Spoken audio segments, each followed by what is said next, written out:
মনের আমাদের এমন ক্ষমতা আছে যে স্বর্গের মধ্যেও নরক তৈরি করে দিতে পারে, আবার নরকের মধ্যেও স্বর্গ তৈরি করে দিতে পারে। মনের আমাদের এমন ক্ষমতা আছে। আমি যখন ইংরাজি অনার্স পড়েছিলাম, আমাদের বর্ধমান ইউনিভার্সিটির সিলেবাসে জন মিল্টনের প্যারাডাইস লস্ট বলে একটা এপিক মহাকাব্য ছিল। যখন অনার্স করেছিলাম, আপনাদের আশীর্বাদ মাথায় নিয়ে সেই ছোট্টবেলা থেকে, সেই 5 বছর বয়স থেকে আমি কীর্তন পরিবেশন করছি। আমার প্রথম কীর্তন শিক্ষা, এই যে আমার বাবা কিবোর্ড বাজাচ্ছেন, কীর্তনিয়া গদাধর দাস, উনি আমাকে সেই ছোট্টবেলায় 5 বছর বয়সে কোলে করে আসরে তুলেছিলেন। পরবর্তীকালে কীর্তন সম্রাট শ্রী সুমন ভট্টাচার্য মহাশয় তিনি কৃপা করেছেন এবং কীর্তনের মূল ঘরানার গান তিনি কৃপা করে শিখিয়েছেন। সেই সঙ্গে আপনাদের আশীর্বাদে আমি বর্ধমান ইউনিভার্সিটি থেকে ইংরাজি MA করেছি, BEd করেছি। তারপরে এই কলকাতা রবীন্দ্র ভারতী বিশ্ববিদ্যালয় থেকে এই কীর্তন বিষয় নিয়ে আমি আরেকটা MA কমপ্লিট করলাম। আপনারা আশীর্বাদ করবেন যেন হরিনামের সঙ্গে সঙ্গে শিক্ষাও চালিয়ে যেতে পারি। তা যে কথাটা বলছিলাম, আমি যখন অনার্স করেছিলাম, মোটামুটি ইংরাজি অনার্স করলে মিল্টনের প্যারাডাইস লস্ট এটা পড়তেই হয়। তা সেখানে জন মিল্টন বলছেন, mind in its own place in itself can make a heaven of hell, a hell of heaven. Mind in its own place মানে মন তার নিজের জায়গায়, ইন ইটসেলফ তার নিজের মধ্যে, can make a heaven of hell মানে নরকের মধ্যেও স্বর্গ তৈরি করে নিতে পারে, আ হেল অফ হেভেন আবার স্বর্গের মধ্যেও নরক তৈরি করে নিতে পারে। মন যদি আপনার শুদ্ধ হয়, আপনি যদি নরকেও বসে থাকেন সেখানেই স্বর্গের অনুভূতি পাবেন। কিন্তু মনই যদি অপবিত্র হয়ে যায়, আপনি যদি স্বর্গেই বসে থাকেন সেখানেই মনের মধ্যে নরক তৈরি হয়ে যায়। মধুময় শ্রীধাম বৃন্দাবন, বৃন্দাবন সখী ভুব বিতনোতি কীর্তন ইয়দ দেবকী সুত পদাম্বুজ লব্ধ লক্ষ্মী গোবিন্দ বেণুমন মত্ত ময়ূর নৃত্যম প্রেক্ষাতি শান্য় পরতান্য় সমস্ত সত্যম। মধুময় শ্রীধাম বৃন্দাবন। ভগবান শ্রীকৃষ্ণের প্রিয় সখা সুদাম সখা, আদর করে তাকে বলে সুদামা। শ্রীদাম সুদাম দাম সুদাম, এই যে সুদাম, সুদামকে আদর করে বলে সুদামা। তা এই সুদামার বাবার নাম হচ্ছে মটুক মহারাজ আর মায়ের নাম হলো রচনা দেবী। তা পৌরাণিক মত আর গোস্বামীগণের মতের একটু পার্থক্য আছে। পৌরাণিক মতে যিনি সুদাম সখা তিনি পরবর্তীকালে সুদামা বিপ্র, কিন্তু গোস্বামীগণের মতে সুদাম সখা আর সুদামা বিপ্র দুজন হচ্ছে আলাদা মানুষ। তো আমাদের লীলা আস্বাদনের সুবিধার জন্য আমরা ধরেই নেব যিনি সুদাম সখা তিনিই হচ্ছেন পরবর্তীকালে সুদামা বিপ্র। তা এই সুদামার মায়ের নাম রচনা দেবী, বাবার নাম মটুক মহারাজ। প্রত্যেক দিন সকালবেলায় সুন্দর করে যখন রচনা দেবী সাজিয়ে দেয় সুদামাকে, সাজিয়ে দিয়ে বলে, ওরে সুদামা তুই যেমন আমার ছেলে তেমনি কৃষ্ণও যে আমার ছেলেরই মতো, তাই গোচারণে গিয়ে যেন এমন কোনো খেলা খেলিস না বাবা যাতে আমার কৃষ্ণের প্রাণে কোনো ব্যথা হয়। তা প্রত্যেক দিন সাজিয়ে গুছিয়ে দেয়, আজকেও সুন্দর করে সাজিয়ে গুছিয়ে দিয়েছে। আর যখন গোচারণে এসে খেলা খেলছে, কিরে তোরা সবাই আমার সঙ্গে খেলবি তো? এই সুদাম সুদাম তোরা সবাই খেলবি? আজ আমরা রাম কানাই সনে খেলবো রে, আমরা রাম কানাই সনে খেলবো রে, খেলা খেলবো রে, খেলা খেলবো রে, খেলা খেলবো রে, খেলা খেলবো রে, খেলা খেলবো রে, আজ আমরা রাম কানাই সনে খেলবো রে, আমরা দূর বনে যাব না খেলবো রে, আমাদের মা মানা করেছে, হরি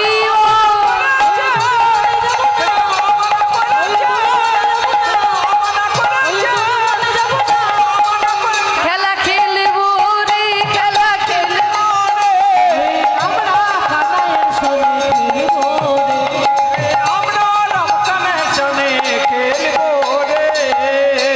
দাঁড়া দাঁড়া, খেলা তো হবে কানাই, কিন্তু আজকে গোচারণে কি খেলা হবে? কানাই বলছে, শোন আমি তো বলতে পারি না, মাথার উপরে দাদা বলরাম আছে, হ্যাঁ দাদা বলরাম যা বলবে আজকে তাই খেলা হবে। ও দাদা বলো না, আজ আমাদের গোচারণে কি খেলা হবে গো? আজ কি খেলা হবে? আজ হবে কাঁধে করা কাঁধে চড়া খেলা। দাদা বলরাম বলে দিয়েছে আজকে খেলা হবে কাঁধে করা আর কাঁধে চড়া। তাহলে কে কাঁধে করবে আর কে কাঁধে চড়বে? তুই কাঁধে চড়বি? আমিও কাঁধে চড়বো। তুইও কাঁধে চড়বি? হ্যাঁ আমিও তুইও চড়বি? দাদা বলো না, সবাই চড়বো। সবাই বলছে কাঁধে চড়বো কাঁধে চড়বো। এবার কাঁধে চড়ার দলে যদি কেউ নাম লেখাতে পারে, কেউ কি আর কাঁধে করার দলে নাম লেখাবে? কেন শুধু শুধু কষ্ট করতে যাবে? সবাই বলছে কাঁধে চড়বো। এই শোন, তোরা সবাই যদি বলিস কাঁধে চড়বো, তাহলে কাঁধে করবে কে? ওইভাবে বললে হবে না, সাঁতুরি পাততে হবে, সাঁতুরি, বুঝলি? আমরা কতজন আছি? 24 জন সখা আর কৃষ্ণ বলরাম, মানে মোট 26 জন, তাই তো? কৃষ্ণের সখা কিন্তু বৃন্দাবনে 24 জন। তাদের মধ্যে 12 জন প্রধান আর 12 জন উপপ্রধান। প্রধান সখা যারা আছে, কারা কারা আছে দেখা যাক কজনের নাম করা যায়। শ্রীদাম, সুদাম, দাম, বসুদাম, সুবল, মহাবল, সুবাহু, বহুবাহুস্তক, কৃষ্ণ, অর্জুন, লবঙ্গ আর মধুমঙ্গল। হয়েছে 12টা। মায়েরা গুনেছ? বলে মা গো শুনতে বলছো, বসে বসে শুনছি। হ্যাঁ, গুনতে বললে তবে তো গুনবো। এইবার বলছি ভালো করে গুনো, ভালো করে গুনে নাও। দেখো 12টা হলো না কটা হলো? শ্রীদাম, সুদাম, দাম, বসুদাম, সুবল, মহাবল, সুবাহু, বহুবাহু, স্তক, কৃষ্ণ, অর্জুন, লবঙ্গ, মধুমঙ্গল। হয়েছে 12টা? দেখবেন লবঙ্গ মানে কিন্তু খাবার লবঙ্গ নয়, ওটা কৃষ্ণের 12 জন সখার মধ্যে একজনের নাম লবঙ্গ। তা 12 জন প্রধান সখা আর 12 জন উপপ্রধান। তাদের মধ্যে কারা আছে? হলায়ুধ, বরুথপ, গন্ধর্ব, কিঙ্কিনী, অংশুমান, ভদ্রসেন, বিলাসী, বসন্ত, উজ্জ্বল, কলবিঙ্ক, কোকিল, পুণ্ডরী। 12 আর 12 যোগ করলে 24। তা এই 24 জন সখা নিয়ে গোবিন্দ খেলেন। তা 24 জন সখা আর কৃষ্ণ বলরাম মানে মোট 26 জন। যা তাড়াতাড়ি জঙ্গল থেকে 26টা বড় বড় পাতা নিয়ে আয় তো। হ্যাঁ, তাড়াতাড়ি বড় বড় পাতা নিয়ে আয়। এনেছিস? বাহ, এর মধ্যে একটা পাতাকে ছিদ্র করে দিয়েছিস। এবার ছেঁড়া পাতাকে ভালো পাতায় মিশিয়ে দে। এইবার আমাকে পাতাগুলো দে। একটা একটা করে পাতা আমি সবাইকে দেব। যার কপালে ওই ছেঁড়া পাতাটা পড়বে সে হবে চোর, আর আমাদের সবাইকে কাঁধে করে নিয়ে যমুনার তীর পর্যন্ত যাবে। ঠিক আছে? তোরা কিন্তু কেউ পাতা বাছাবাছি করবি না। যার কপালে যেটা পড়বে সে কিন্তু সেটা। এনে শ্রীরাম পাতা ধর।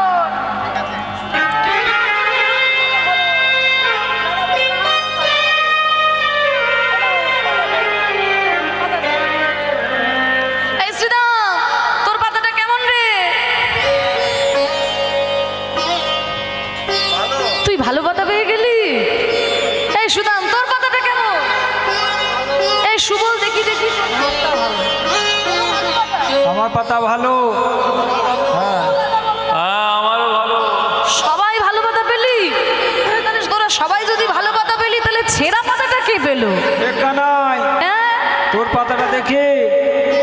আমার পাতাটা দেখবি? হ্যাঁ। কৃষ্ণ সবার পাতার খোঁজ নিয়ে বেড়াচ্ছে, নিজের পাতার খোঁজ নেই। দেখবেন যে সবার ভালো করে তার কিন্তু নিজের ভালো হয় না, যে সবার ভালো করে তার নিজের ভালো হয় না। এই তোরা আমার পাতা দেখবি? আরে আমি কি আর ছেঁড়া পাতা পেতে পারি? আমিও ভালো পাতা পেয়েছি। এই দেখ, আমিও ভালো। এ কানায় পাতা ছেঁড়া, কানায় চোর। আমার কপালেই ছেঁড়া পাতা পড়েছে। এ তো আমার কপালেই ছেঁড়া পাতা। এই চুপ, চোর বলবি না, চোর বলবি না বলে দিলাম। চোরকে চোর বলেছি তো গায়ে ফসকা পড়ে গেছে। চোরের মায়ে আবার বড় গলা। বলছে চোরের মায়ের বড় গলা। হ্যাঁ, দিন রাত তুই বৃন্দাবনের ঘর থেকে ননি মাখন চুরি করে খাচ্ছিস, আর তোকে চোর বলেছি তো তোর গায়ে ফসকা পড়েছে?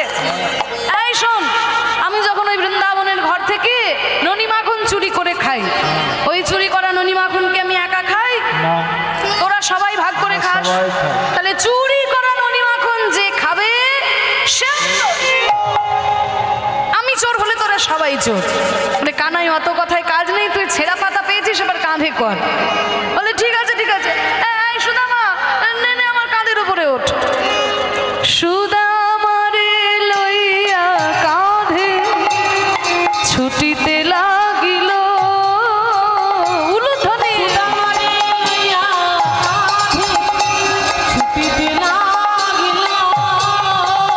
সুধামারে লইয়া কাঁধে ছুটিতে লাগিল, পক্কয়াম্র বৃক্ষ তলে আসিয়া দাঁড়ালো।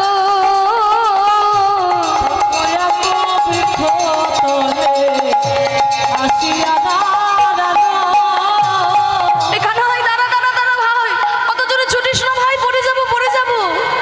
দাঁড়া রে দাঁড়া রে দাঁড়া রে দাঁড়া রে কানাই, দাঁড়া রে দাঁড়া রে।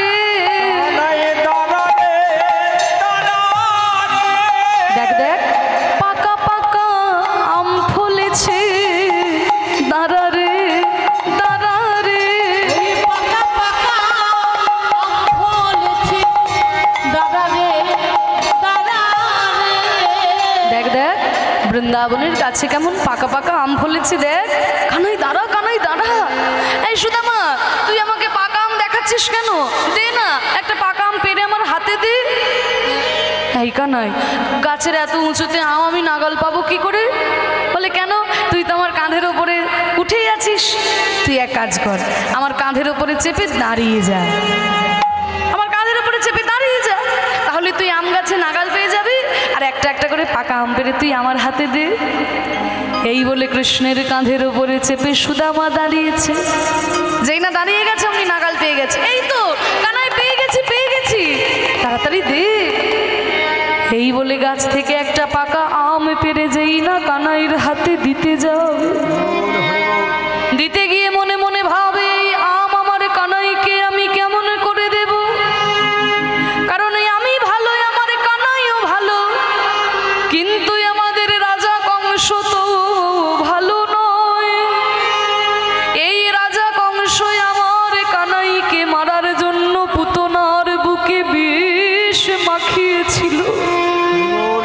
যেই রাজা মাতৃজাতির বুকে বিষ মেশাতে পারে, সে তো না জানি আমার কানাইকে মারার জন্য এই আমের মধ্যেও বিষ মিশিয়ে রাখতে পারে।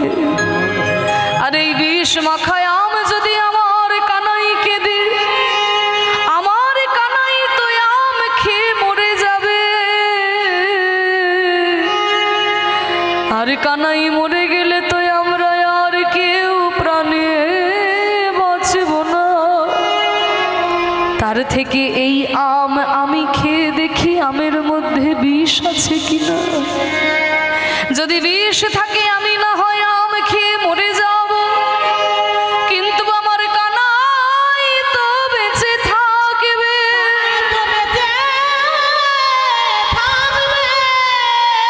কানাই বেঁচে থাকলে কত বড় বড় কাজ করবে। কানাই গিরি গোবর্ধন ধারণ করে বৃন্দাবনকে রক্ষা করেছে। কানাই কালিও নাগকে দমন করে বৃন্দাবনকে রক্ষা করেছে। আমি মরে গেলে ক্ষতি নয়, আমার কানাই যেন বেঁচে থাকে। কত বড় ভক্ত, যে আমের মধ্যে যদি বিষ থাকে, বিষ মাখা আম খেয়ে কানাই মরে যাবে, আর কানাই মরে গেলে তো আমরা কেউ প্রাণে বাঁচবো না। তার থেকে আমি খেয়ে দেখি আমের মধ্যে বিষ আছে কিনা, যদি বিষ থাকে আমি না হয় মরে যাব, কিন্তু আমার কানাই তো বেঁচে থাকবে। এই বলে আমটা নিয়ে যেই একবার কামড় দিয়েছে, আহা কত সুস্বাদু আম, তা না হলে কি কৃষ্ণ সেবাই লাগে। এবার আমটাতে কামড় দিয়ে যখন দেখলো যে কই না, আমি তো আম খেয়ে মরলাম না, তাহলে নিশ্চয়ই আমের মধ্যে বিষ নাই। আবার যখন আমটা দিতে গেছে, আবার মনে মনে ভাবলো আচ্ছা আচ্ছা হয়তো হয়তো যেদিকটাই আমি কামড় দিলাম এদিকটাই বিষ নাই, আমটার উল্টো দিকে তো বিষ থাকতে পারে। এই বলে আমটা উল্টো দিকে ঘুরিয়ে আরেকবার কামড় দিয়েছে, চারিদিকে জিহ্বা দিয়ে লেহন করেছে। চারিদিকে জিহ্বা দিয়ে লেহন করার পর যখন দেখলো যে না, আমি তো মরলাম না, তাহলে নিশ্চয়ই আমের মধ্যে বিষ নাই। এইবার ওই এঁঠো আমটা কানাইয়ের হাতে দিয়ে বলে, ওরে কানাই, ওরে কানাই রে, আমি আম খেয়ে দেখলাম, জিহ্বা দিয়ে লেহন করে দেখলাম এই আমের মধ্যে বিষ নাই। নে ভাই, এইবার এই আমটা তুই খা। তবে দেখিস ভাই, ভালো লাগছে বলে যেন তুই পুরো আমটাকেই খেয়ে নিস না রে। ওই আমের একটু আঁটি অংশ যেন আমার জন্য রাখিস। কেন জানিস? তোরে ঠো বড় বড় মিঠো লাগে, ওরে ভাই রে কানাই, কানাই তোরে ঠো বড় আহা, মিঠো লাগে, ভাই রে কানাই। তোর এঠো আম খেতে বড় ভালো লাগে কানাই, আমরা খাইতে বড় সুখ পাই, ওরে তাইতে তোর এঠো খাই। খাইতে বড় সুখ পাই, তাইতে তো এঠো খাই। তাই তো খেতে খেতে তোর মুখ হতে দিতে হলো ভয়, তোর মুখ হতে দিতে হলো ভাই, তোর এঠো বড় ওই মিঠো লাগে, ভাই রে কানাই। ও তোরে তো বড় মিঠো লাগে,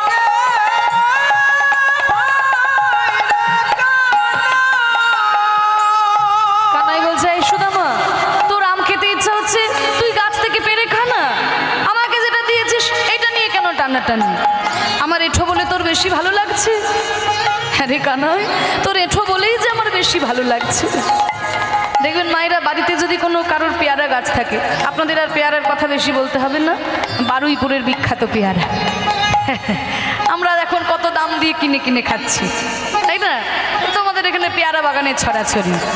তা গাছ পাকা পেয়ারা এমনিতেই তো মিষ্টি হয়, কিন্তু দেখবে যে পেয়ারাটাতে আগে থেকে পাখিতে একটু ঠোকর দিয়ে যায়, সেই পেয়ারাটা কিন্তু সব থেকে বেশি মিষ্টি হয়। বলে, ওরে কানাই রে, বৃন্দাবনের গাছের আম এমনিতেই মিষ্টি, কিন্তু যে আমটা একবার তোর বদনে উঠেছে কানাই, যেন 100 গুণ বেশি মিষ্টি হয়ে যায়। আমার মনে হয় তোর এই ঠোঁটের মধ্যে কিছু একটা জাদু আছে ভাই, যে আম তোর বদনে উঠলে 100 গুণ বেশি মিষ্টি হয়ে যায়। ও রামায়া ধরো মাঝে, আমি না জানি কি সুধা আছে, ওরা ধরো মাঝে, হরিব ওই না জানি কি সুধা আছে।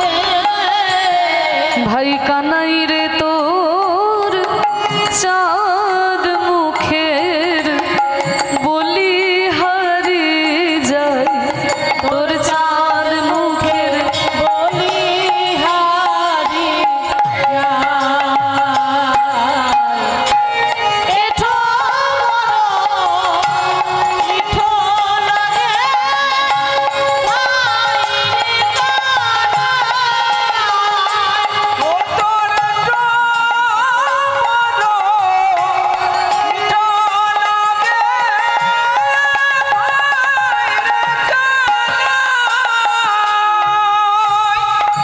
ভগবানকে কেমন করে ভালোবাসতে হয় দেখুন। আমরা তো আর ভগবানকে ভালোবাসতে পারি না, আমরা ভগবানকে ভালোবাসি হাজারটা জিনিস চেয়ে, তারপরে ভগবানকে ডাকি, তাই না মা?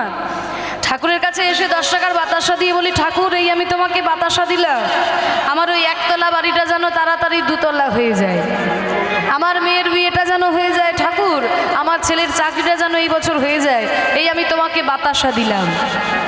আচ্ছা সত্যি করে বলো তো মা, ভগবান কি তোমার বাতাসার জন্য বসে আছে? তুমি দেবে তারপরে ভগবান পাবে, কিন্তু তবুও ভগবান আমাদের কাছে চায় কেন? আস্বাদন করার জন্য। দেখবেন যদি কোনো বাবা দূরদেশে যায়, ঘরে আসার সময় কিন্তু ছেলেদের জন্য একটু মিষ্টি আনে, তাই না? তো একজন বাবা বিদেশে গেছেন, ঘরে আসার সময় ছেলেদের জন্য 1 ভাঁড় মিষ্টি এনেছে। মিষ্টিটাকে এনে গিন্নির হাতে তুলে দিয়েছে, ছেলেদের মায়ের হাতে তুলে দিয়েছে। মা করেছে কিনা 4টি ছেলে একটা একটা করে মিষ্টি 4টি ছেলেকে দিয়েছেন। আর ছেলেদেরকে দেওয়ার পরে ছেলেরা যখন মিষ্টিগুলো খায়, তখন বাবা হাত পেতে চায়, ওরে ওরে আমাকে একটু দিবি না, আমাকে একটু দে। আচ্ছা সত্যি করে বলুন তো, বাবা কি খাবার জন্য চায়? বাবার পকেটে তো অনেক টাকা ছিল, মিষ্টি দোকানে বসে একটা কেন 100টা মিষ্টি খেতে পারতো, কিন্তু ছেলের হাতে তুলে দিলাম, তার থেকে ছেলে যদি আমাকে একটু খুঁটে দেয়, বাবার কত আনন্দ হয়। তাহলে 4টা ছেলের মধ্যে একটা ছেলে করে কিনা বাবাকে একটু নখে করে খুঁটে দেয়, এই দেখো বাবা তোমায় দিলাম। আর ওইটুকু মিষ্টি খেয়ে বাবার আনন্দে প্রাণটা ভরে যায়, আহা ওই মিষ্টির এত স্বাদ আমার আগে তো জানা ছিল না। আবার কোনো ছেলে করে কি না, মিষ্টিটাকে অর্ধেক অর্ধেক করে ভেঙে বাবাকে দেয়, বাবা তুমি খাও। আবার কোনো ছেলে গোটা মিষ্টিটাই বাবার মুখে গুঁজে দেয়, বাবা তুমি খাও, আরো অনেক মিষ্টি আছে আমি পরে খাবো, বাবা তুমি খাও। আবার কোনো ছেলে করে কি, ওই মিষ্টিটাকে মাটিতে ছুঁড়ে ফেলে দেয়, তবু বাবাকে দিতে মন হয় না। হরি বল, হরি বল। যিনি আমাদের বিশ্ব ব্রহ্মাণ্ডের মালিক, আমাদের সকল কিছু দান করে আজকে কলিযুগে হাত তুলে দাঁড়িয়ে আছেন, গো কলিজীব আমি যে তোমাদের এত কিছু দিলাম, তোমরা আমাকে কিছু দেবে না। আমি যে তোমাদের সর্বস্ব দান করে ভিখারি হলাম, তোমরা আমাকে কিছু দেবে না। আমরা ভগবানকে দিতে পারি না, ভগবানের কাছে এসে দাও দাও মন প্রাণ দিয়ে তাকে ভালোবাসতে পারি না। সব কিছুই ভগবানকে দিতে পারি, কিন্তু ভগবান তার আমাদের কাছে টাকা পয়সা ধন সম্পত্তি চাই না, যে তার কিসের অভাব, যিনি ত্রিভুবনের মালিক। কিন্তু ভগবান হচ্ছে ভক্তির কাঙাল, ভগবান ভালোবাসার কাঙাল, প্রেমীর কাঙাল, কিন্তু সেই ভক্তিটুকুই আমরা ভগবানকে দিতে পারি না। মনটা আমাদের ভগবানকে কেমন করে দেব? মনটা তো সংসারে দিয়ে বসে আছি, তাই না? মনটা তো সংসারে দিয়েছি, ভগবানকে দেব কেমন করে? বলে শোনো মা গো, যাদেরকে তুমি মনটা দিলে, সারা জীবন যাদের জন্য তুমি খেটে মরলে, জেনে রাখো এই সংসারে কিন্তু কেউ কারোর নয়। যতদিন অর্থ উপার্জন করতে পারবেন বাবা, সংসারে সবাই আপনাকে ভালোবাসবে। যতদিন পরিশ্রম করতে পারবে মা, সবাই তোমাকে ভালোবাসবে। কিন্তু যখন জরায় শরীর জরাজীর্ণ হয়ে যাবে, বিছানায় পড়ে থাকবে, কেউ আর ডেকে জিজ্ঞাসাও করবে না মা কেমন আছো, বাবা কেমন আছো। এই তো সংসার। শত শত বছর আগে শঙ্করাচার্য বলেছেন, যাবৎ নৃত্য তার জন শক্ত তাবন নিজে পরিবার লাগতো তদঞ্চ যারা যারা যারা দেহে বার্তাং কোপিনা পৃচ্ছাতি গেহে। যখন জরায় শরীর জরাজীর্ণ হয়ে যায়, কেউ আর খোঁজ খবরও নেয় না। ভেবে দেখ মন কেউ কারো নয়, মিছে ভ্রম এই ভূমণ্ডলে। ভেবে দেখ মন কেউ কারো নয়, মিছে ভ্রম ভূমণ্ডলে। ভুলো না দক্ষিণা কালে বদ্ধ হয়ে মায়া জালে। ভুলো না দক্ষিণা কালে বদ্ধ হয়ে মায়া জালে। ভেবে দেখ মন কেউ কারো নয়।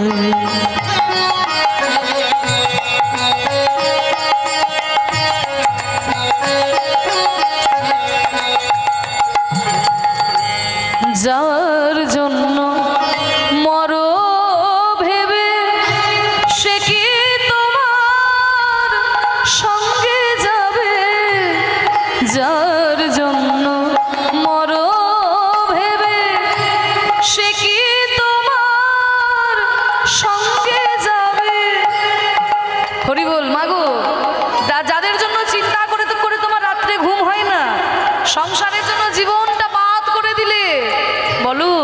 সঙ্গে করে নিয়ে যেতে পারবে? ভাবে এসেছো একা, যেতে হবে একা, সঙ্গের সাথে কেউ হবে না তোমার। কিন্তু তবু আমার ঘর, আমার বাড়ি, আমার পুত্র, আমার সন্তান, আমার আমার করে আমরা বসে থাকি। কিন্তু দেখুন কবি রামপ্রসাদ সেন কি সুন্দর বলেছেন, যার জন্য মরো ভেবে সে কি তোমার সঙ্গে যাবে। আবার অনেক বাবারা আছেন যে প্রেয়সীকে না দেখে থাকতে পারেন না, তাদের জন্য আবার একটা লাইন লিখেছেন যে বলে বাবা যেই প্রেয়সীকে না দেখে তুমি থাকতে পারো না, যাদের জন্য চিন্তা করে করে তোমার টেনশনে একদম হৃদরোগ ধরে গেল, তাই না? তাহলে বলো আজকে যদি তুমি মরে যাও, আজকে যদি তুমি মরে যাও, কালকে সকালে যখন তোমাকে চারজনে বাঁশের দোলায় চড়িয়ে নিয়ে শ্মশান ঘাটে যাবে, তোমার সেই প্রেয়সী ঝাঁটা দিয়ে গোবরের ছড়া দিয়ে দেবে যাতে সংসারে অমঙ্গল না হয়। এই তো সংসার। সেই প্রেয়সী দেবে ছড়া অমঙ্গল হবে বলে, সেই প্রেয়সী দেবে ছড়া অমঙ্গল হবে বলে, ভেবে দেখ মন কেউ কারো নয়।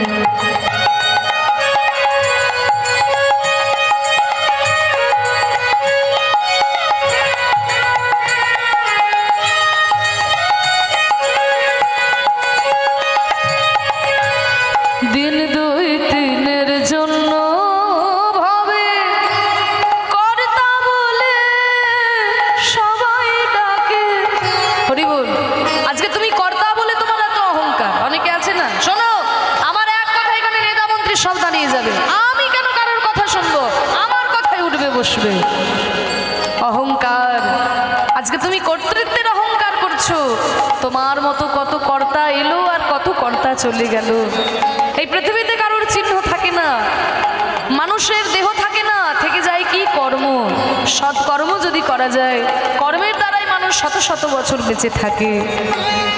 দিন দুই দিনের জন্য ভাবে কর্তা বলে সবাই ডাকে, সেই কর্তারে দেবে ফেলে কালা কালের কর্তা এলে, সেই কর্তারে দেবে ফেলে কালা কালের কর্তা এলে, ভেবে দেখ মন কেউ কারো নয়।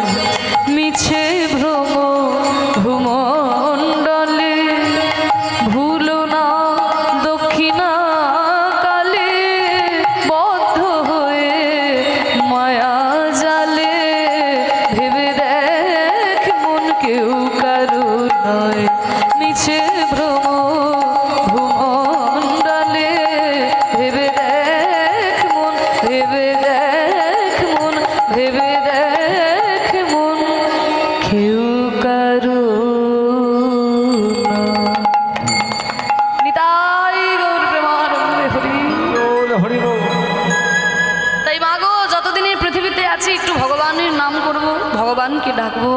মনের মতো করে যদি মনের ভগবানকে ডাকা হয়, ভগবান যে সাড়া দিতে বাধ্য। আজকে সুদামা কৃষ্ণকে এত ভালোবাসে কেন জানো মাগো? পূর্বজন্মের বড় সুকৃতি না থাকলে যে ভগবানের চরণ লাভ করা যায় না।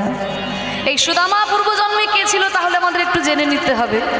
এটা জানতে গেলে আমাদের যেতে হবে একটু ত্রেতা যুগে। ও মায়ের একটু মন দিয়ে শোনো।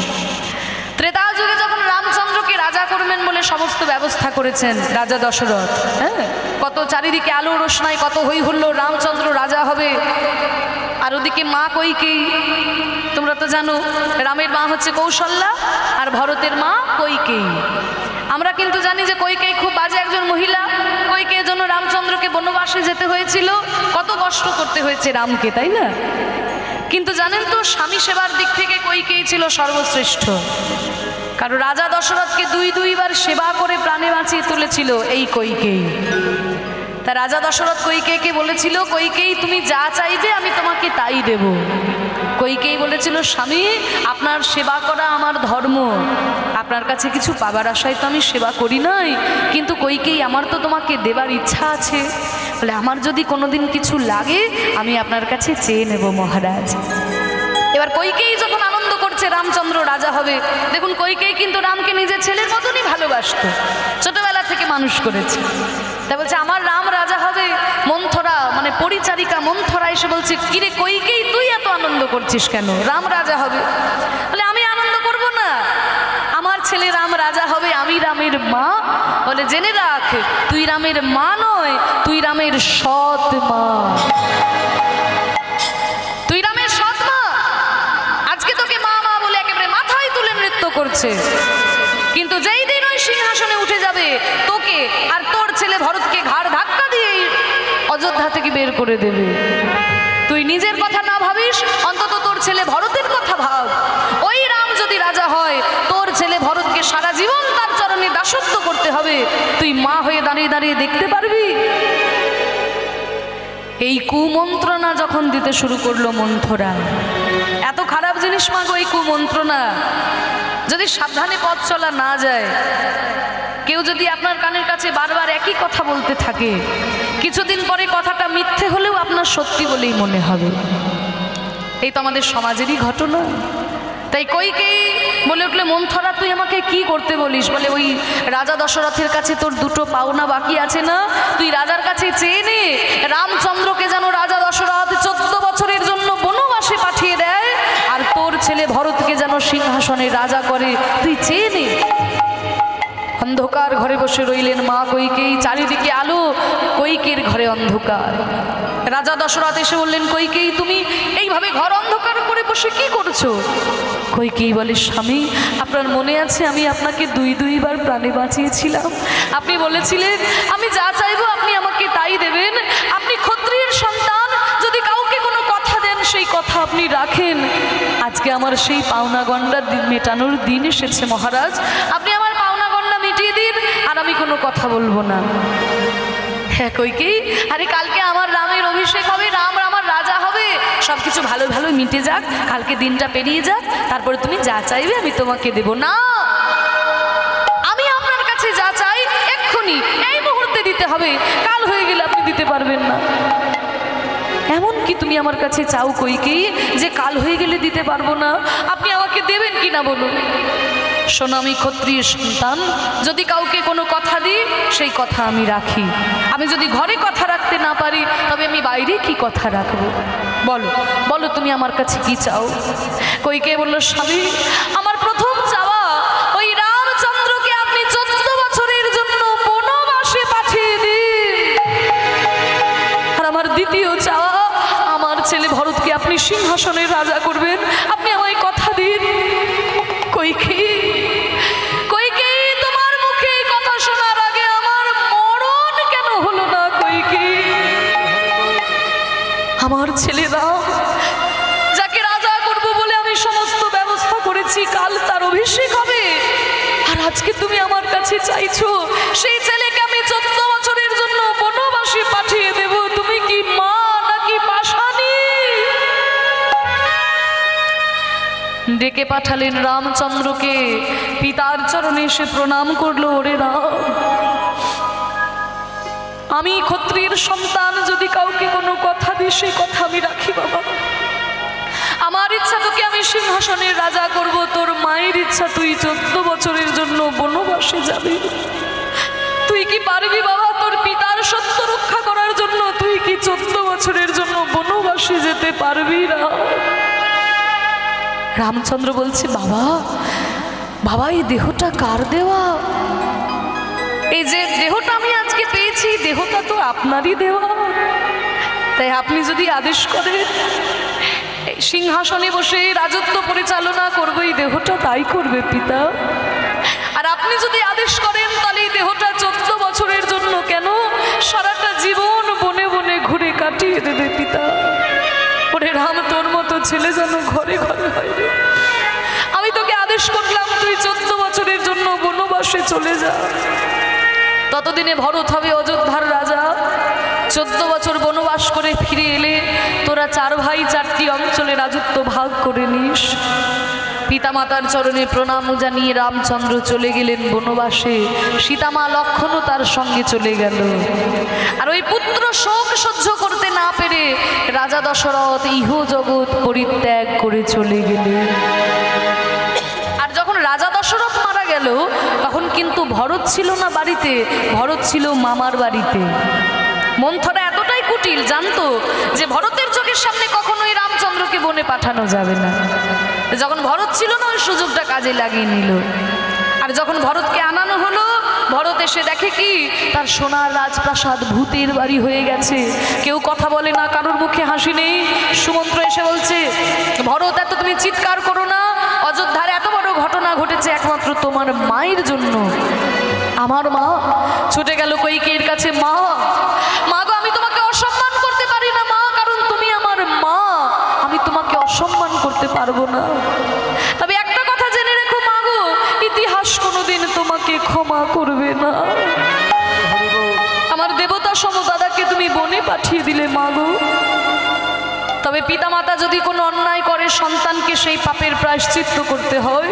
তুমি আমার দাদাকে বনে পাঠিয়েছো মা, আমি আমার দাদাকে পায়ে ধরে ফিরিয়ে নিয়ে আসবো। ভরত ছুটে গেল বনের মধ্যে, রামচন্দ্রের চরণ দুটিকে জড়িয়ে ধরে বলছে, দাদা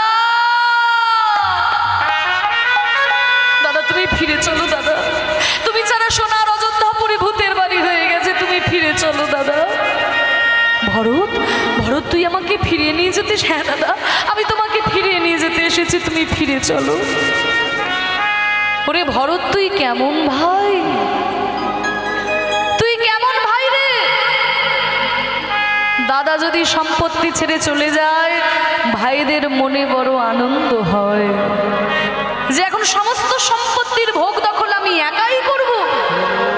আর তুই কেমন ভাই, আমি সব কিছু ছেড়ে চলে এলাম আর তুই আমাকে ফিরিয়ে নিয়ে যেতে এসেছিস। ভরত তোর মতো ভাই যেন ঘরে ঘরে হয় রে, তোর মতো ভাই যেন ঘরে ঘরে হয়।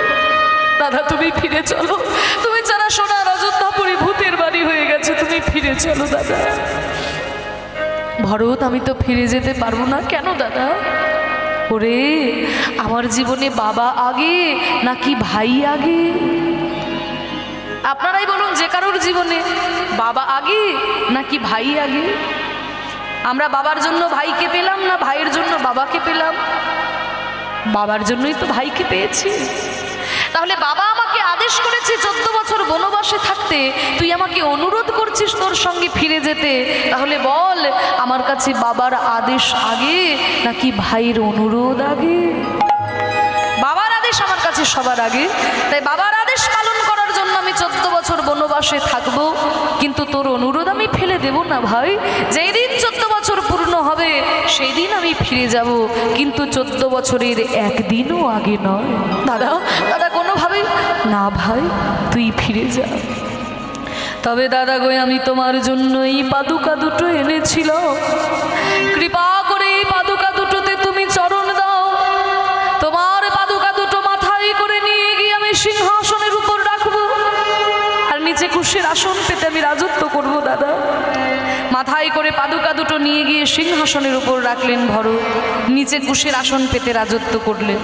আর ওদিকে তো আপনারা সবাই জানেন সীতামাকে হরণ করে নিয়ে চলে গেল রাবণ। সেই রাবণকে বধ করে সীতামাকে উদ্ধার করে 14 বছর বনবাস করে যখন রামচন্দ্র ফিরে এলেন অযোধ্যায়, কত আনন্দ! চারিদিকে হই হুল্লোড়, আলোর রোশনাই, যাকে যা পারছে তাকে তাই দান করে দিচ্ছেন।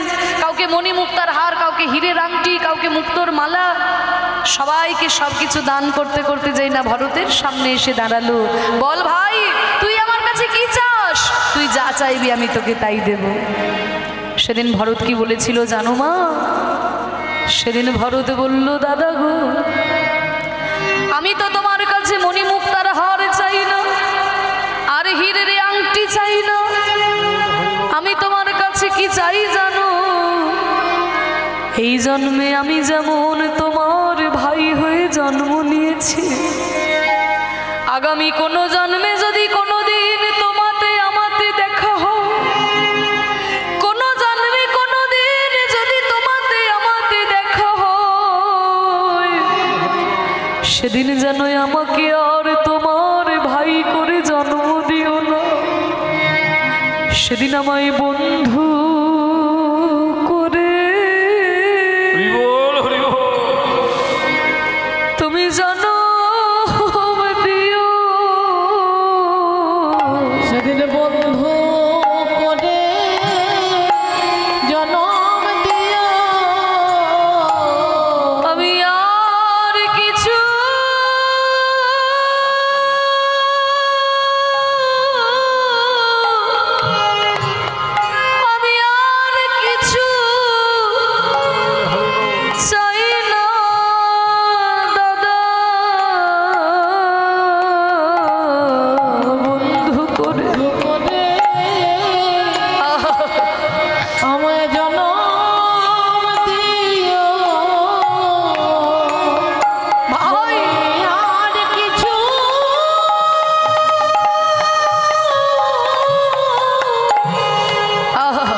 বলে দাদা গো আমি তোমার বন্ধু হতে চাই, কেন জানো? যেদিনে আমি তোমাকে বনবাসে ফিরিয়ে আনতে গেলাম, তুমি বললে তোমার জীবনে বাবা আগে ভাই পরে, তাই তুমি আমার সঙ্গে ফিরে এলে না দাদা। আর যেহেতু আমি তোমার ভাই, আমি তোমার আদেশ মেনে নিতে বাধ্য হলাম দাদা। কিন্তু সেদিন যদি আমি তোমার বন্ধু হতাম, আমি তোমার কোনো কথা শুনতাম না দাদা। তোমাকে হাতে ধরে টানতে টানতে নিয়ে এসে সিংহাসনে বসিয়ে দিতাম। কারণ বন্ধুর সঙ্গে বন্ধু জোর খাটাতে পারে। সখা শুদ্ধ সখী করে স্কন্ধে আরোহণ, তুমি কোন বড় লোক, তুমি আমি সম, এই সমতাটা বন্ধুত্বে থাকে। কিন্তু দাদা আদেশ করলে ভাই মেনে নিতে বাধ্য, কিন্তু বন্ধুত্বে আদেশ অনুরোধের সম্পর্ক না। বন্ধু বন্ধুর কাঁধে ওঠে, বন্ধু বন্ধুর সঙ্গে মারামারি করে। তাই আর আমি তোমার ভাই হতে চাই না দাদা, এবার আমি তোমার বন্ধু হতে চাই। আমি মনের মতো করে তোমার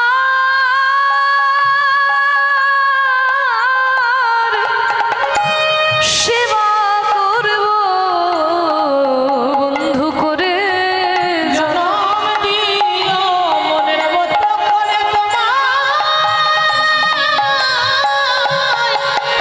সেবা করব।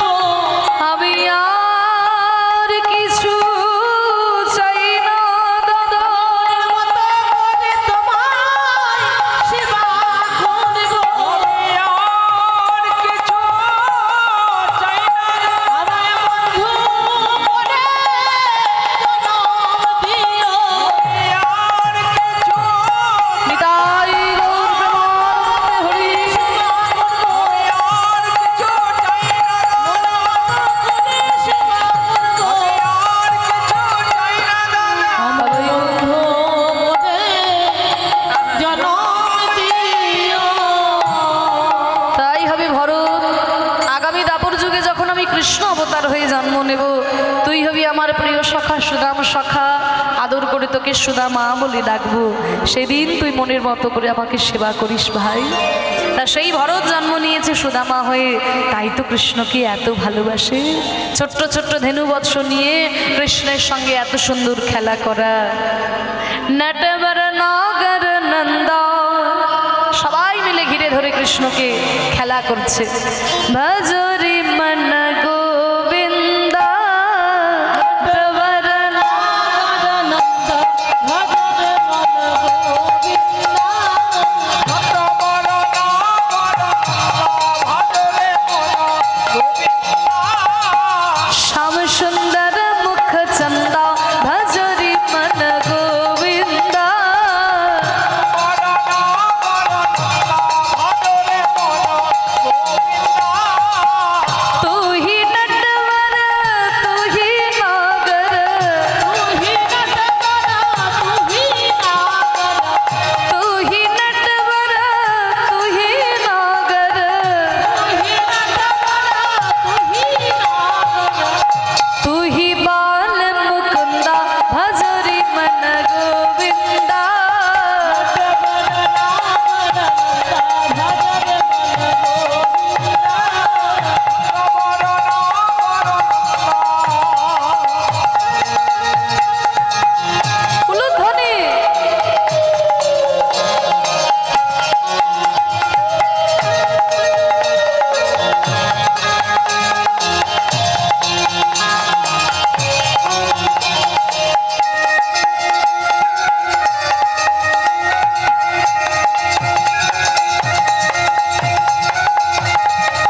সঙ্গে নিয়ে খেলা করা।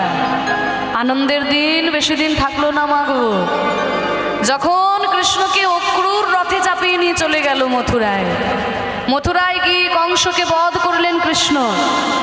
কিন্তু কংস বধ হলেও কংসের শ্বশুর জরাসন্ধ মরে যায়নি, বারবার আক্রমণ করতে শুরু করলো মথুরা। তাই ওই যে রাজনৈতিক টানাপোড়েনে পড়ে গেলেন কৃষ্ণচন্দ্র, ভারতীয় রাজনীতির সঙ্গে ওই যে জড়িয়ে গেলেন, আর কিন্তু কৃষ্ণ বৃন্দাবনে ফিরে আসতে পারলেন না। আর ভারতের রাজনীতি বরাবরই অসুস্থ রাজনীতি, তা সেই অসুস্থ রাজনীতিকে সুস্থ করার পথে ওই যে নামলেন কৃষ্ণ, আর কিন্তু বৃন্দাবনে আসতে পারলেন না। আর ওদিকে সুদামা কানাই কানাই বলে কেঁদে কেঁদে পাগল হয়ে গেছে।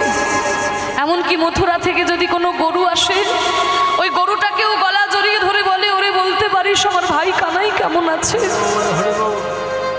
সুদামার বাবা মটুক মহারাজ দেখলো যে না না, আমার ছেলেটা এইভাবে কৃষ্ণ বিরহে চোখের সামনে পাগল হয়ে যাবে, আমি কি বাবা হয়ে দাঁড়িয়ে দাঁড়িয়ে দেখতে পারবো? একটা ব্যবস্থা আমাকে করতেই হবে। তাই মটুক মহারাজ তলায় তলায় খোঁজ খবর নিয়ে জানতে পারলেন যে কৃষ্ণ আর সুদামাকে, মানে কৃষ্ণ আর বলরামকে পড়াশোনা শেখানোর জন্য রাজা বসুদেব পাঠাচ্ছেন শান্তিপনি মুনির বিশ্ববিদ্যালয়ে। তখনকার দিনে সারা ভারতবর্ষের সব থেকে বড় বিশ্ববিদ্যালয় হচ্ছে শান্তিপনি মুনির বিশ্ববিদ্যালয়। তা সেইখানে কৃষ্ণ বলরাম পড়াশোনা শিখতে আসছে। মটুক মহারাজ মনে মনে চিন্তা করলো, তাহলে আমার ছেলে সুদামাকেও আমি ওই শান্তিপনি মুনির বিশ্ববিদ্যালয়ে ভর্তি করে দেব, তাহলে ছেলে আমার পড়াশোনা শিখে পণ্ডিত হবে, কৃষ্ণের সঙ্গে বন্ধুত্বটা বজায় থাকবে, আর ছেলে আমার পাগল হওয়া থেকে বেঁচে যাবে। এক ঢিলে দুই পাখি নয়, 3 পাখি মরে যাবে, তাই না?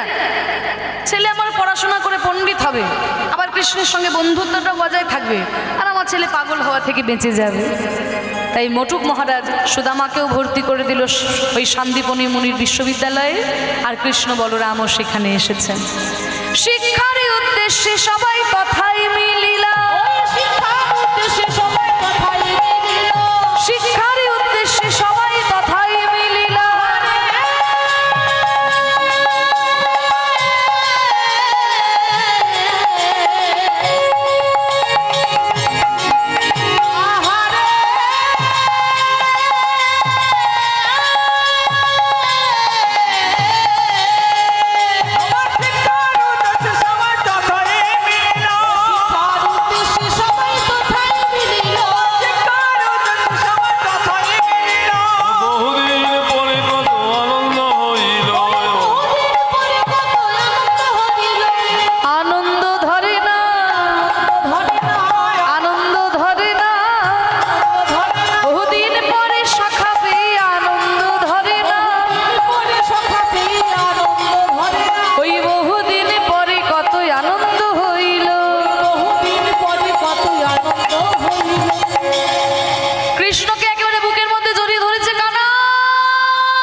সবার কাছে তোর খোঁজ খবর নিয়েছি, তুই কেমন আছিস, তুই কেমন আছিস ভাই?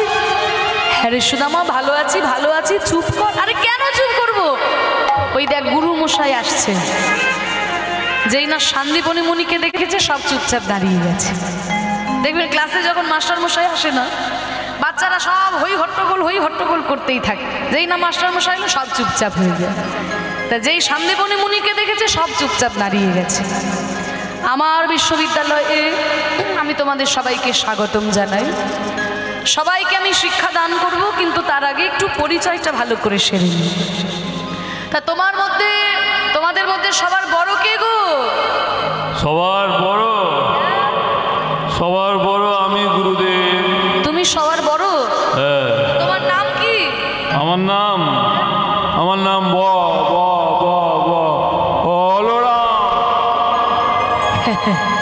আসলে দাদা বলরাম একটু তোতলা মতো ছিলেন। তা বলছে আমার নাম বলরাম। আচ্ছা ঠিক আছে বলরাম, আমার বিদ্যালয়ে তুমি কি বিদ্যা লাভ করতে চাও? কি বিদ্যা লাভ করতে চাই গুরুদেব? আমি ধনুর বিদ্যা লাভ করতে চাই। আচ্ছা, ধনুর বিদ্যা শিখতে চাও? ঠিক আছে। তুমি যখন ধনুর বিদ্যা শিখতে চাও বাবা, তোমাকে মুখ চালাতে হবে না, তোমার হাত চললেই যথেষ্ট, তাই না? ধনুর্বিদ্যা শিখতে চাও, মুখ চালাতে হবে না, হাতটা চললেই হবে। মুখ চালানোর জন্য তো কৃষ্ণচন্দ্র রয়েছেন, তাই না? শ্রীমদ্ ভগবদ গীতায় তিনি যা বলেছেন তার দ্বিতীয় আর কাউকে বলতে হবে না। তা শোনো, ধনুর্বিদ্যা শিখতে গেলে লক্ষ্য স্থির করতে হয়। তুমি লক্ষ্য স্থির করো, চঞ্চল চিত্তে হয় না। আমি তোমাকে ধনুর্বিদ্যা শিক্ষা দেব। কৃষ্ণচন্দ্রকে বলছে, বলো বাবা তোমার নাম কি? বলে, গুরুদেব আমার নাম কৃষ্ণচন্দ্র। ও তুমি কৃষ্ণচন্দ্র? এখন তো ধীরে ধীরে সারা ভারতবর্ষের মানুষ তোমাকে সম্মান করতে শুরু করেছে। তা যাক, তোমাকে আমার বিশ্ববিদ্যালয়ে শিক্ষার্থী হিসেবে পেয়ে আমার খুব ভালো লাগছে। বলো কৃষ্ণ, আমার বিদ্যালয়ে তুমি কি বিদ্যা লাভ করতে চাও? বলে, গুরুদেব আপনার বিদ্যালয়ে কি কি বিদ্যা শিক্ষা দান করা হয়? বাহ, এটা খুব ভালো প্রশ্ন। শোনো, আমার বিদ্যালয়ে 14 শাস্ত্রের সঙ্গে 64 কলা বিদ্যা শিক্ষা দান করা হয়। 64 কলা বিদ্যা? হ্যাঁ। তাহলে গুরুদেব আপনি যদি কৃপা করেন তাহলে আমি 64 বিদ্যাই অর্জন করতে চাই। হ্যাঁ, 64 বিদ্যা শিখবে তুমি? কি বলছো? হ্যাঁ গুরুদেব। জেনে রাখুন, যারা মনে করেন যে কৃষ্ণ শুধু অলিতে গলিতে প্রেম করেছেন, তারা এটাও জেনে রাখুন যে কৃষ্ণ কিন্তু শান্তিপনি মুনির বিশ্ববিদ্যালয়ে 64 কলা বিদ্যা লাভ করেছিল। মানে 64টা বিষয়ে MA পাস। ভাবতে পারছেন? 4টা বিষয়ে MA করতে আমাদের জীবনটা পেরিয়ে যায়। কৃষ্ণ 64টা বিষয়ে MA পাস করেছিল। অনেকে বলে না কৃষ্ণ করেছে রাসলীলা, আমরা করলেই দোষ। বলে বাবা, কৃষ্ণ যেমন রাসলীলা করেছিল, কৃষ্ণ কিন্তু বাঁ হাতের কড়ি আঙুলে করে গিরি গোবর্ধনও ধারণ করেছিল। তা তুমি রাসলীলার সময় কৃষ্ণকে মনে রাখো, আর গিরি গোবর্ধন ধারণের সময় তোমার মনে থাকে না। তোমাকে গিরি গোবর্ধন ধরতে হবে না, বাঁ হাতের কড়ি আঙুলে করে তুমি একটা ইঁট ধরে দেখাও। আগে একটা ইঁট ধরো, তারপর কৃষ্ণের সঙ্গে নিজে তুলনা করবে। কারণ তিনি যেটাই করেছেন সর্বশ্রেষ্ঠ। তিনি যখন সংসার করেছেন তার মতো আর কেউ করতে পারেনি। এত বড় সংসার কোনোদিন কেউ করতে পারেনি। তিনি যখন যুদ্ধ করেছেন সর্বশ্রেষ্ঠ, রাজনীতি করেছেন সর্বশ্রেষ্ঠ, পড়াশোনা করেছেন সর্বশ্রেষ্ঠ, প্রেম করেছেন সর্বশ্রেষ্ঠ। কারণ আমাদের প্রেম হচ্ছে কামনা বাসনার প্রেম। যতদিন কাম থাকবে ততদিন প্রেম, কাম চলে গেল তো প্রেমও চলে গেল। কিন্তু ভগবান শ্রীকৃষ্ণের প্রেম হচ্ছে নিষ্কাম প্রেম। অকৈতব কৃষ্ণ প্রেম যিনি জাম্বু নদহেম, হেন প্রেম নৃলোকে না হয়, যার হয় তার যোগ, না হয় বিয়োগ, বিয়োগ হইলে কভু না যেও। তা ভগবানের সঙ্গে কখনোই তুলনা করতে যেও না, তিনি যেটাই করেছেন সর্বশ্রেষ্ঠ। তো তুমি 64 বিদ্যা শিখবে? হ্যাঁ গুরুদেব। তা আমার তো দিতে কোনো কুণ্ঠা নেই, তুমি যদি নিতে পারো আমার দিতে কোনো কুণ্ঠা নেই। বলে আমি নিতে পারবো গুরুদেব। যাক, তোমার আত্মবিশ্বাস দেখে আমার বড় ভালো লাগছে। এই দেখো, এই একধারে চুপচাপ বসে আছে, তোমার নাম কি গো? হ্যাঁ, আমার নাম সুদামা। সুদামা, তা আমার বিদ্যালয়ে তুমি কি বিদ্যা লাভ করতে চাও? বলে গুরুদেব আপনার বিদ্যালয়ে আমি বেদ বিদ্যা অধ্যয়ন করতে চাই। বেদ বিদ্যা শিখতে চাও? ঠিক আছে, শোনো, বেদ তো ব্রাহ্মণের কাজ। কারণ তুমি ব্রাহ্মণ কিনা তা নিয়ে আমি কোনো মাথা ব্যথা করছি না। তবে একটা কথা জেনে রেখো, ব্রাহ্মণের যে 9টি গুণ, সেই 9টি গুণ অর্জন করতে হয়। ব্রাহ্মণের পৈতেতে 9টি সুতো থাকে, এই 9টি সুতো হচ্ছে 9টি গুণ। হ্যাঁ, তাই এই 9টি গুণ অর্জন করতে হয়, তবে বেদ পাঠের অধিকারী হওয়া যায়। তা শোনো, সত্য, তার মধ্যে একটা সত্য, সন্তোষ, দয়া, তা সত্যবাদী তোমাকে হতে হবে। বেদ হচ্ছে স্বয়ং ভগবান, মিথ্যে বললে পরে হৃদয়ে স্থায়ী হয় না। তা তুমি সত্যি কথা বলো, আমার পা ছুঁয়ে প্রতিজ্ঞা করো জীবনে কোনোদিন মিথ্যা বলবে না। আপনার পা ছুঁয়ে প্রতিজ্ঞা করলাম গুরুদেব, জীবনে কোনোদিন মিথ্যা বলবো না। ঠিক আছে, তাহলে আমি তোমাকে বেদবিদ্যা শিক্ষা দেব। তা শিক্ষা গ্রহণ করতে করতে একদিন বলল, শোনো, তোমাদের গুরুমা সুমুখী দেবী বলছিল যে জ্বালানির কাঠ নাকি ফুরিয়ে গেছে, তা তোমরা যদি কেউ গিয়ে একটু জ্বালানির কাঠ নিয়ে আসতে। হ্যাঁ হ্যাঁ গুরুদেব, এক্ষুনি যাচ্ছি। এই সুদামা, চল আমরা গিয়ে জ্বালানির কাঠ নিয়ে আসি। দুজনে মিলে যখন ছুটতে ছুটতে ওই জঙ্গলের মধ্যে গেল কাঠ সংগ্রহ করতে, আর ওই কাঠ সংগ্রহ করতে করতে হঠাৎ শুরু হয়ে গেল তীব্র ঝড় বৃষ্টি। হেন কালে হইল তথা ঝড় ভয়ঙ্কর, চারিদিকে বজ্র বিদ্যুৎ পাত, ঘন ঘন বজ্রপাত হচ্ছে। কৃষ্ণ সুদামা কেউ কাউকে দেখতে পাচ্ছে না, চারিদিকে ঘন কাল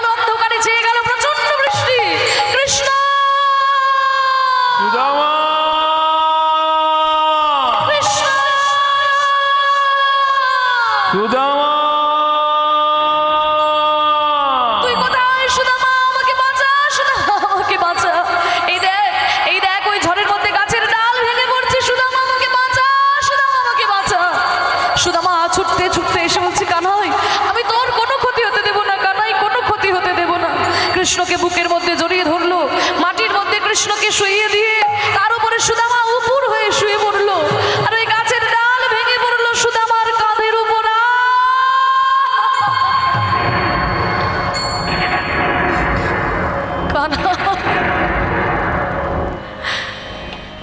আমার গায়ে ব্যথা লাগে, লাগুক কানাই, আমি তোকে বাঁচাবো কানাই, আমি তোকে বাঁচাবো।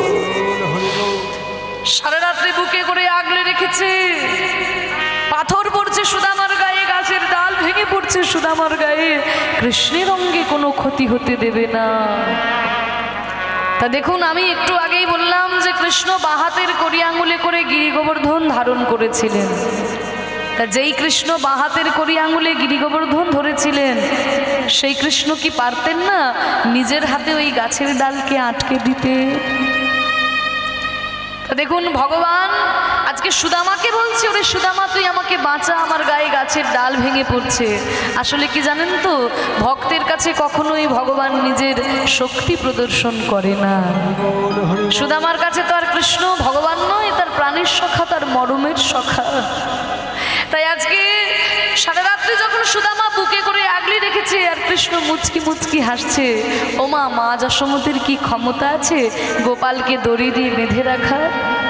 কিন্তু মায়ের হাতে বাধা পড়ে থাকে কেন না, ওই ভগবানের ভক্তের ভালোবাসাকে আস্বাদন করার জন্য। সারা রাত্রি জড়িয়ে ধরে আছে।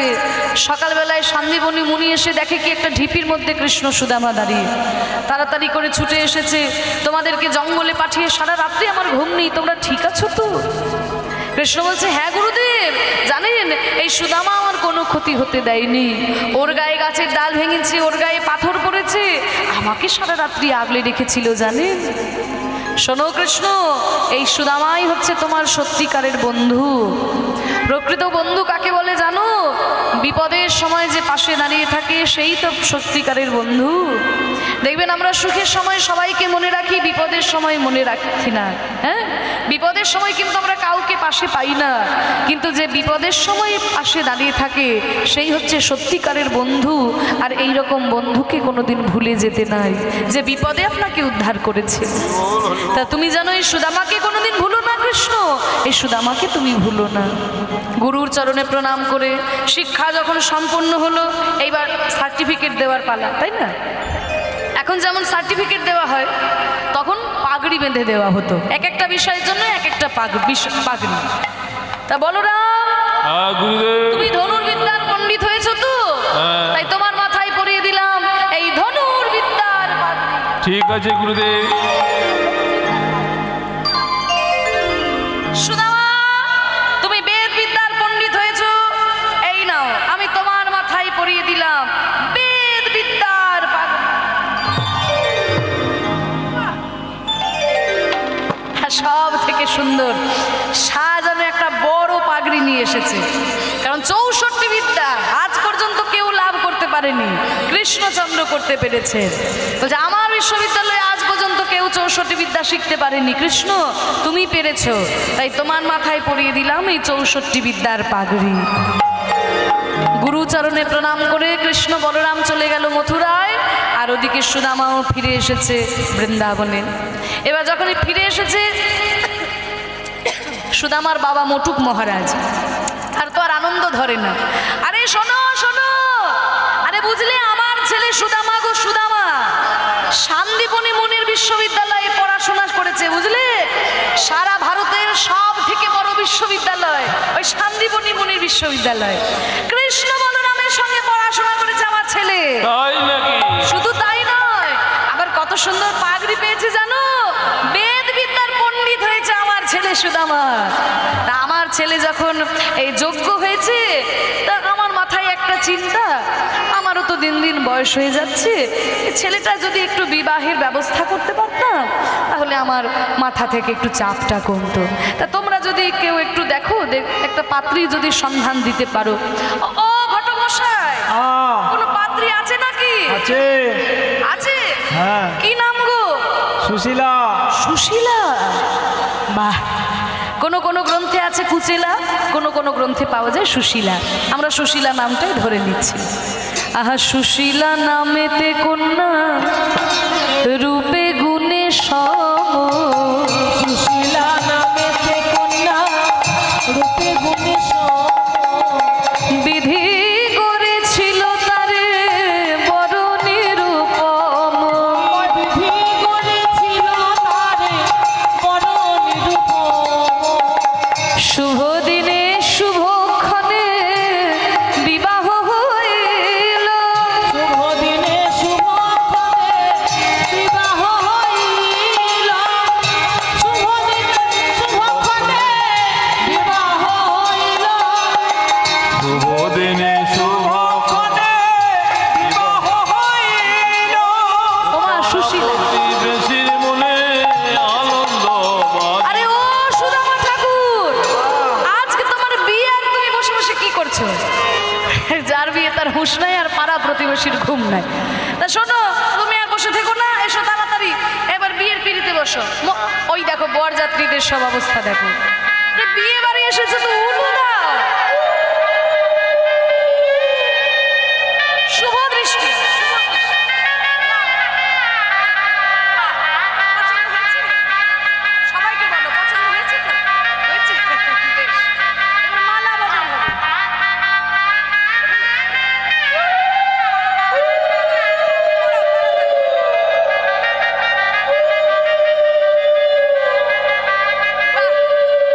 এবার বলো, দাও হাতটা দাও, বলো যদি দাও হৃদয়ং মম, তদস্তু হৃদয়ং তব, যদি দাও হৃদয়ং মম, তদস্তু হৃদয়ং তব। বাহ, বিবাহ সম্পন্ন হলো।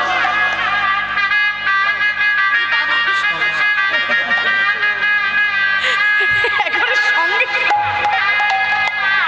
সঙ্গে সঙ্গে প্রণাম করেছি, একবারে সংস্কারী বউ পেয়েছো সুদামা। শুভ দিনে